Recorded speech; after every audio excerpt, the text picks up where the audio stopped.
안녕하세요 여러분, 뷰버 공백입니다. 다들 잘 지내고 계시죠? 오늘은 여러분들이 독서하실 때 조금 팁이 될 수 있을 만한 영상을 하나 들고 왔어요. 제가 책을 읽을 때 어떤 준비물들을 가지고 어떤 방식으로 책을 읽는지, 어떤 앱이나 프로그램들을 쓰는지 궁금해 하시는 분들이 많아서 오늘은 그런 정보들을 좀 담아서 영상을 준비해 봤습니다. 자, 먼저 제가 독서할 때 항상 옆에 갖다 놓는 준비물들을 알려드릴게요. 첫 번째, 커피.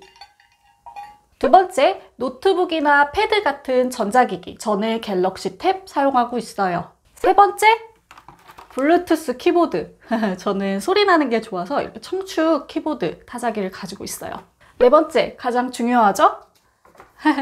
책입니다. 오늘 영상에서는 제가 얼마 전에 소개해드렸던 박완서 선생님의 그림을 위하여를 예시로 설명을 해드릴게요. 저는 지금 이렇게 독서대 위에 책을 올려놨는데요. 독서대는 있어도 되고 없어도 돼요. 저도 침대에서 독서할 때는 따로 독서대를 갖추고 하지는 않거든요. 원래 저는 독서할 때 ASMR 앱이나 음악을 틀어놓고 독서해요. 이거는 제가 이전에 한번 설명드렸었죠. 저는 릴렉시오라는 앱을 사용해서 자연의 소리 같은 거, 화이트 노이즈들을 들으면서 작업합니다. 오늘은 촬영을 해야 되기 때문에 그거는 잠깐 뺐어요.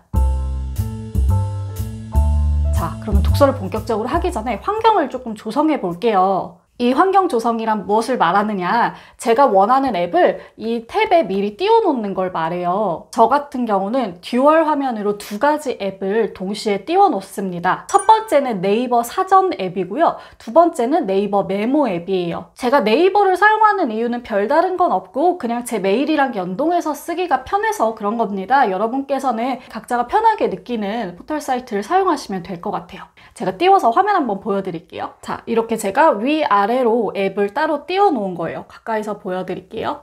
위에는 이렇게 메모장 앱을 틀어놨어요. 요거는 제가 미리 적어 놓았던 거고요.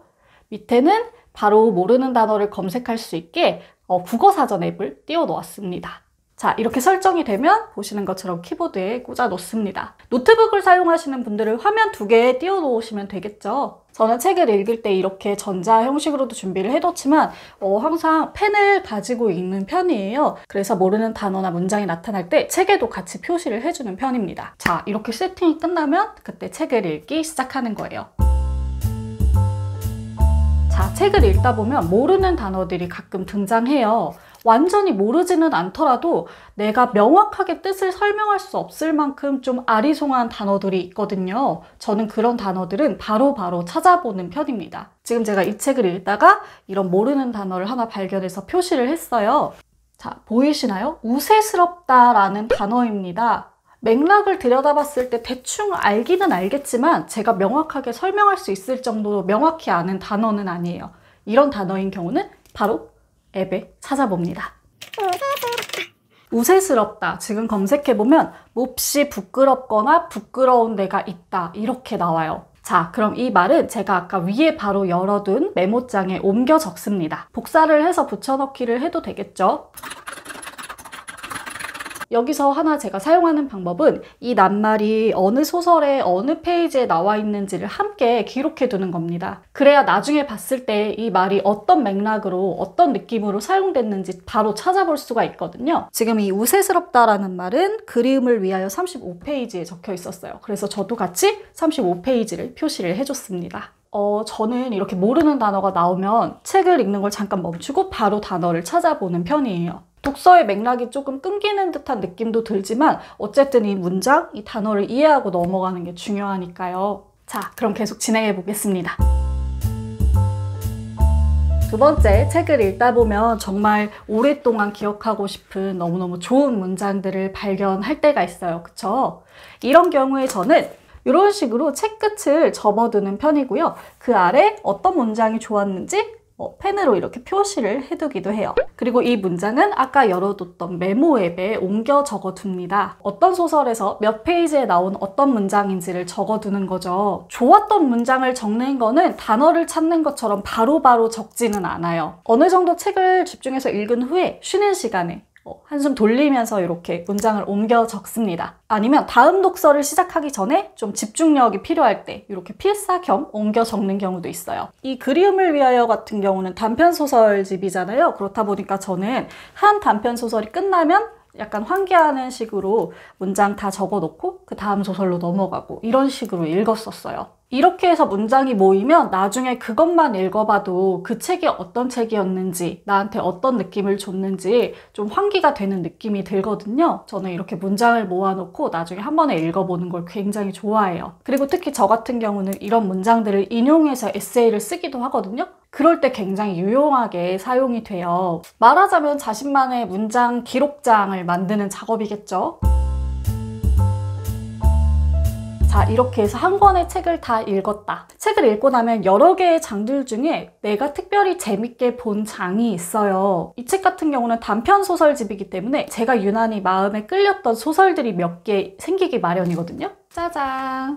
제가 지금 노란색 펜으로 표시해서 잘 안 보이실 수도 있어요. 이렇게 제가 특별히 좋았던 소설은 체크를 해놓는 편입니다. 나중에 또 유심히 살펴볼 수 있게요. 나중에 이 책을 한 번 더 읽잖아요? 그럼 똑같은 소설이 계속 똑같이 마음에 들 수도 있고 마음에 드는 소설이 바뀌어 있을 때도 있어요. 이러면 이런 대로 저러면 저런 대로 재밌더라고요. 이렇게 책을 다 읽은 후에는 아까 우리가 네이버 메모장에 적어놓은 거 있죠? 명문장들을 다시 훑어보시는 것도 좋고요. 각자의 방법으로 감상이나 요약을 남겨보시는 것도 좋고, 다른 사람들은 이 책을 어떻게 읽었나 인터넷 서점 리뷰나 네이버 블로그 등을 찾아보시면 좋아요. 혹은 작가 정보나 시대적인 정보들을 나무위키나 사전 같은 데 찾아보시는 것도 굉장히 도움이 되고요. 만약에 읽은 책이 정말 마음에 들었다. 그러면 저 같은 경우는 해당 작가의 다른 책을 바로 다음번에 이어서 읽기도 해요. 이렇게 하게 되면 조금 더 연관성 있는 독서를 할 수 있기 때문에 저는 좋더라고요. 제가 여러 유튜브 영상이나 강연 등에서 항상 말씀드리는 거지만 여러분 독서하신 후에는 아웃풋 활동을 꼭 하시는 게 좋아요. 가장 접근하기 쉬운 방법으로는 SNS가 있겠죠. 여러분이 사용하시는 각종 SNS에 책 사진 올리고 명문장도 공유하고 감상도 공유하고 이런 활동이 독서를 조금 더 깊게 만들어주고 더 오래 기억할 수 있게 해주기도 해요. 그리고 이렇게 쌓인 포트폴리오가 여러분들께 뭔가 새로운 가능성이 될 수도 있거든요. 그래서 저는 여러분들이 이런 과정을 꼭 거쳐보셨으면 좋겠어요.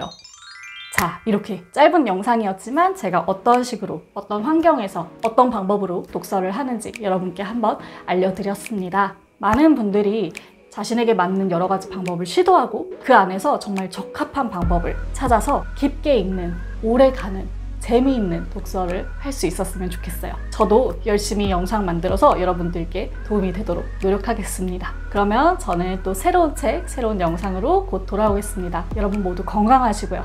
책 읽는 시간 되세요. 공백의 책단장이었습니다.